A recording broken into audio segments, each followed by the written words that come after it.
Assalamualaikum warahmatullahi wabarakatuh. Perkenalkan saya Kamila Mahfuzadina Putri dengan NIM akhir 057 yang akan mempresentasikan tentang perhitungan survei konsumsi pangan individu dan kelompok melalui metode Weight Food Record.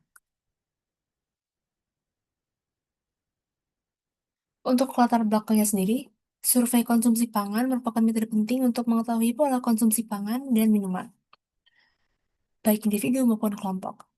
Salah satu metode yang banyak digunakan adalah Weight Food Record atau WFR, yaitu pencatatan konsumsi dengan cara menimbang langsung makanan dan sebelum dan sesudah dikonsumsi. Metode ini menghasilkan data yang akurat dan objektif mengenai jumlah bahan makanan yang benar-benar dikonsumsi. WFR memberikan informasi rinci tentang jenis, berat, dan frekuensi makanan yang dikonsumsi, sehingga dapat digunakan untuk menilai kecukupan energi dan zat gizi serta membandingkannya dengan AKG. Hasil survei juga membantu memahami perilaku makan dan menjadi dasar dalam merancang intervensi gizi yang tepat. Melalui praktikum metode Weight Food Record, mahasiswa belajar menimbang, mencatat, dan menganalisis data konsumsi dengan teliti. Pengalaman ini meningkatkan kemampuan dalam penilaian gizi berbasis data dan menjadi bekal penting dalam praktik profesional bidang gizi masyarakat. Selanjutnya adalah WFR kelompok. Responden dalam praktikum survei konsumsi pangan menggunakan metode Weight Food Record ini terdiri dari kelompok 2 yang sifatnya beragam, mencakup mahasiswa laki-laki maupun perempuan dengan usia pada kisaran 19-21 tahun, sehingga mencerminkan populasi mahasiswa pada jenjang sarjana awal. Keberagaman jenis kelamin dan usia dalam kelompok ini diharapkan dapat memberikan gambaran pola konsumsi pangan yang lebih representatif, karena tiap individu mungkin memiliki kebutuhan energi, zat gizi, serta kebiasaan makan yang berbeda. Dengan memperhatikan karakteristik demografi seperti jenis kelamin dan usia, analisis konsumsi pangan dapat lebih akurat dalam menilai variasi pola makan dan pemenuhan kebutuhan gizi baik secara individu maupun di kelompok. Untuk rata-rata konsumsi kelompoknya sendiri, berdasarkan tabel berikut, rata-rata energi kelompok sebesar 1.256 kal dengan standar deviasi 120 menunjukkan adanya variasi konsumsi energi eh, yang cukup besar antar individu. Rata-rata asupan protein 53,9 gram, lemak 42,6 gram, dan karbohidrat 183,4 gram juga menunjukkan perbedaan konsumsi yang cukup lebar dalam kelompok. Untuk zat gizi mikro, rata-rata zat besi 8,3 mg, zinc 5,1 mg, dan kalsium 351 mg dengan variasi sedang, sedangkan natrium 892 mg menunjukkan perbedaan besar antar responden. Rata-rata vitamin A 329 Re dan vitamin C 59 mg bervariasi tinggi, sedangkan gula 28, gram relatif stabil. Secara keseluruhan, hasil ini menunjukkan bahwa pola konsumsi kelompok tidak seragam, terutama pada energi dan vitamin. Berikut adalah kecukupan energi, makronutrien, dan mikronutriennya berdasarkan AKG. Kelompok perempuan pada kelompok 2 rata-ratanya adalah 1.199 yang jika dibandingkan dengan AKG memperoleh hasil 53% yang menandakan defisit berat. Lalu pada kelompok yang laki-laki mendapatkan energi intake 1.520 yang jika dibandingkan dengan AKG mendapatkan hasil 57% yang tetap menandakan defisit berat.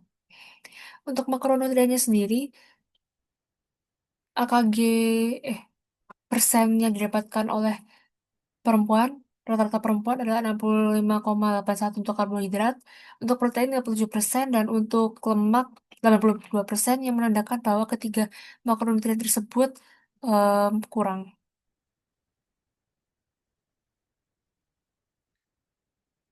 Lalu untuk yang laki-laki,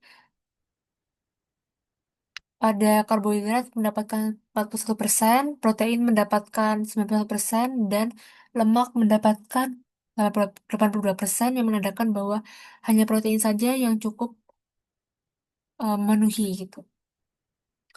Pada mikronutrien, kesimpulannya adalah pada perempuan, semua mikronutriennya kurang. Namun pada laki-laki, zat besinya berlebih, yang lainnya kurang, sedangkan natrium, vitamin A, dan vitamin C-nya mencukupi. Lalu masuk pada weight food record individu, berdasarkan tabel Berikut respondennya bernama SK, yaitu masih program studi gizi kelas 5B di Universitas Airlangga yang berumur 20 tahun. Biodata ini memberikan gambaran umum mengenai identitas responden yang menjadi subjek dalam analisis Weight Food Report. Berikut adalah hasil formulernya. Lalu berikut adalah kecukupan energi, mikronutrien, dan makronutriennya. Untuk energinya sendiri dibandingkan dengan AKG 2250, yaitu mendapatkan hasil sekitar 56% yang menandakan defisit berat. Lalu pada makronutriennya, karbohidrat serta protein eh, dianggap kurang karena masih belum mencukupi persennya. Masih dalam angka 61% untuk karbohidrat dan 55% untuk protein, sedangkan untuk lemak sendiri sudah mencukupi yaitu dalam jangka persen 91%. Lalu untuk mikronutriennya sendiri, ha- zat besi, zinc, kalsium, dan natriumnya kurang. Lalu vitamin A, vitamin C-nya berlebih, sedangkan gulanya sendiri cukup.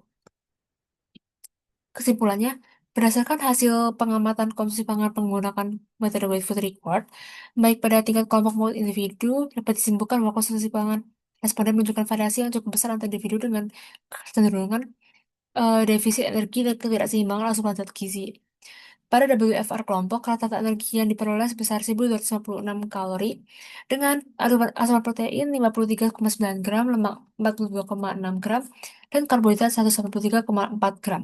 Sedangkan pada WFR individu, total energi yang dikonsumsi mencapai 1.252 kal dengan asupan karbohidrat 173 gram, protein 46 gram, dan lemak 46 gram. Hasil tersebut mengabarkan bahwa konsumsi energi dan beberapa zat gizi makro masih rendah, sementara lemak relatif cukup cukup mencukupi.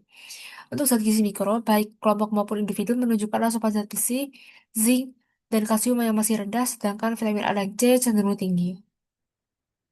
Secara umum, pola makan responden sudah cukup bervariasi namun belum seimbang dengan teknik pengolahan makanan yang didominasi oleh cara menggoreng sehingga berpotensi meningkatkan asupan lemak. Oleh karena itu, disarankan agar responden maupun kelompok meningkatkan konsumsi karbohidrat kompleks, protein hewani dan nabati, serta memperbanyak konsumsi sayur dan buah untuk memenuhi kebutuhan vitamin dan mineral. Selain itu, variasi teknik pengolahan seperti merebus, mengukus, dan memanggang perlu diterapkan untuk mengurangi penggunaan minyak goreng. Sekian dari saya, terima kasih. Assalamualaikum warahmatullahi wabarakatuh.